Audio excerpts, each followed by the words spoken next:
My dear student, ये question है, ठीक है। मैं 2 क्वेश्चन कराऊंगा इस वाली वीडियो में। सैम्पल पेपर का क्वेश्चन है। आप लोग ढंग से आराम से समझिएगा इन क्वेश्चनों को किस तरह से करेंगे, ठीक है।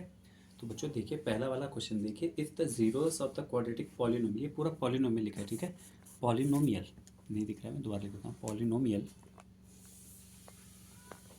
X square plus A plus 1 x plus B are 2 and -3, then find the value of A and B. तो ए और बी की वैल्यू बतानी है, ठीक है। मैं आप मुझे केवल इतनी सी बात बताइए, अगर जीरोज उसके गिवन है तो एक बात मुझे ये बताइए कि सम ऑफ द जीरोज कितना होता है। तो बोलेंगे sir sum of the zeros होता है, सम ऑफ जीरोज जो होता है वो होता है हमारे पास माइनस बी अपॉन ए, यानी कि माइनस एक्स का कोफिशिएंट अपॉन एक्स स्क्वायर का कोफिशिएंट, ठीक है। तो यहाँ पर सम ऑफ द जीरोज करेंगे, यानी कि 2 + -3 अगर हम लोग करेंगे -3 इक्वल्स टू माइनस बी है तो माइनस बी और अपॉन ए यानी कि 1। तो ये हो जाएगा -1 इक्वल्स टू -a-1। तो यहाँ पर से a को मैं उस तरह भेज रहा हूँ, तो a की वैल्यू कितनी आ जाएगी, -1 + 1 यानी कि 0 आ जाएगी। तो a की वैल्यू कितनी आ जाएगी, 0 आ जाएगी, ठीक है। और product of the zeros, product of zeros, product of zeros कितना हुआ, प्रोडक्ट ऑफ जीरोज होता है सी अपॉन ए, यानी कि 2 × -3 करेंगे हम, क्योंकि जीरोज गिवन है ना, 2 और -3, तो वही मैंने वैल्यू रखी है सी। अगर इससे कंपेयर करेंगे तो सी की वैल्यू कितनी है डियर, बी अपॉन 1। तो ये कितना हो जाएगा, -6 इक्वल्स टू बी। तो बी की वैल्यू कितनी आ जाएगी, -6। तो ए की वैल्यू कितनी आ गई है, 0, और बी की वैल्यू कितनी आ गई है, -6, ठीक है।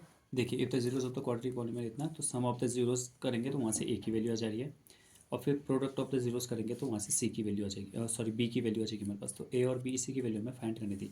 यहाँ पर आपको ये कन्फ्यूजन हो रहा होगा, तो ये इसे आप ऐसे लिख सकते हैं, minus coefficient of x upon coefficient of x square, और सी अपॉन ए को ऐसे ऐसे लिख सकते हैं, constant upon coefficient of x square.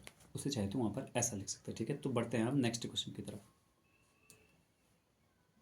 So my dear student, आपके सामने ये रहा next question, find the nature of the roots of the quadratic equation. एक क्वाड्रेटिक इक्वेशन हमें गिवन है और इसमें नेचर ऑफ द रूट्स बताना है। तो आपको पता है nature of the roots b² - 4ac ये डिसाइड करता है। अगर ये ग्रेटर देन 1 हुआ, greater than 0, sorry greater than अगर 0 हुआ तो इसका मतलब रूट्स क्या है, रियल हैं, 2 रूट हैं, डिस्टिंक्ट रूट है। अगर इक्वल्स टू 0 होता तो 2 रूट है बट इक्वल है। अगर 0 से कम आया तो इमेजनरी रूट्स हैं, ठीक है, मतलब रियल रूट्स नहीं है। तो हम b² - 4ac की वैल्यू यहाँ पर निकालते हैं। अगर यहाँ पर हम कंपेयर करेंगे, देखिए ये होता है हमारे पास ax² + bx + c। अब जब इसके साथ हम कंपेयर करेंगे ना, ये इक्वेशन को मैं यहाँ पर रख दे रहा हूँ। अब जब हम इसके साथ कंपेयर करेंगे तो ए क्या है बच्चों, x² के साथ किसका मल्टीप्लाई है, तो यहाँ पर देंगे x² के साथ किसी भी का नहीं हो रखा, तो इसका मतलब 1 का हो रखा है मल्टीप्लाई, ठीक है।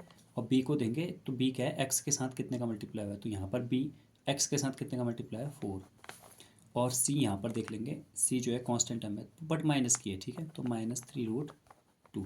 तो ए बी सी तीनों आ गए हमारे पास। अब हम क्या करेंगे, अब हम फॉर्मूला लगाएंगे, फॉर्मूला नहीं, b² - 4ac। तो b² - 4 × a × c, तो 4 का स्क्वायर हो जाएगा 16 माइनस, देखो ये माइनस तो प्लस हो गया, 4 × 1 = 4, 4 का 3 के साथ होगा, 4 का इसके साथ नहीं हो पाएगा, ठीक है। 4 × 1 = 4, 4 × 3 = 12, क्योंकि एक रूट का और एक बिना रूट का मल्टीप्लाई नहीं होता है। तो 16 + 12√2 ही हमारा आंसर आ गया। अब मुझे ये बताइए क्या ये 0 से बड़ा है, यस सर 0 से बड़ा है। अगर 0 से बड़ा है ये, तो इसका मतलब हमारे कितने रूट आएंगे, 2 रूट आएंगे। और दोनों के दोनों कैसे रूट आएंगे, 2 real and distinct distinct roots, 2 root आएंगे बट दोनों के दोनों के आएंगे अलग अलग आएंगे, डिफरेंट रूट आएंगे दोनों के, ठीक है। तो ये था क्वेश्चन नंबर 2। तो हमने इन दोनों क्वेश्चनों को किया। आई होप कि आप लोग को ये क्वेश्चन समझ में आएंगे। मिलते हैं नेक्स्ट वाली वीडियो में।